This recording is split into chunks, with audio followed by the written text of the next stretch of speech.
हाथी और चूहा की कहानी। एक राज्य में एक राजा का शासन था। हर सप्ताह पूरी शानो शौकत से नगर में उसका जुलूस निकला करता था, जहां प्रजा उसके दर्शन किया करती थी।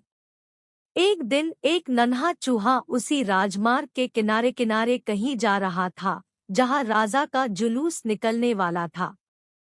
वह चूहा था तो छोटा सा, मगर उसका घमंड बहुत बड़ा था और वह खुद को सर्वश्रेष्ठ और महान समझता था। कुछ देर बाद राजमार्ग से राजा का भव्य जुलूस निकला, जिसे देखने लोगों की भीड़ लगने लगी। राजा अपने पूरे दलबल के साथ था। उसके सैनिक उसे घेरे हुए थे। कई मंत्री और अनुचर उसके पीछे थे। वह एक विशाल शाही हाथी पर सवार था। हाथी शाही था, इसलिए उसे भव्यता से सजाया गया था और उसकी शान भी देखते बनते थी। जुलूस में हाथी के साथ एक शाही बिल्ली और एक कुत्ता भी थे।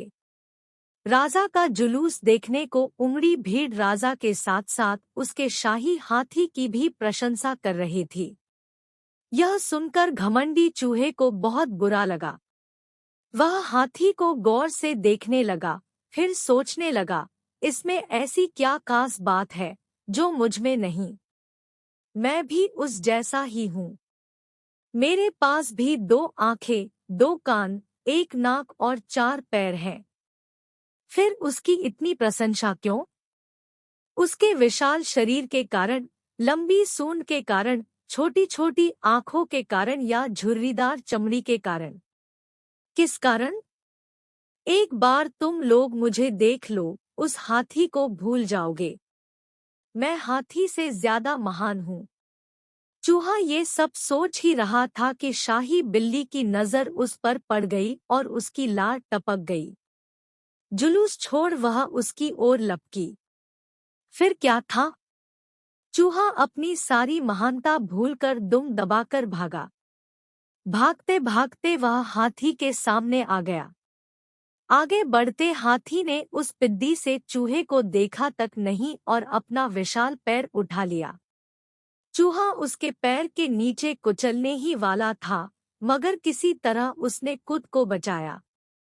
वहां से बचा तो खतरनाक कुत्ता सामने था, जो उसे देखकर गुर्राया। चूहा पूरी जान लगाकर वहां से भागा और राजमार्ग के किनारे स्थित एक छेद में घुस गया। उसका सारा घमंड उतर चुका था।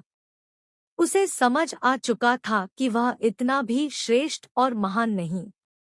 सीख: किसी से मात्र रूप रंग की समानता हमें महान नहीं बनाती। महान हमारे गुण और कार्य बनाते हैं।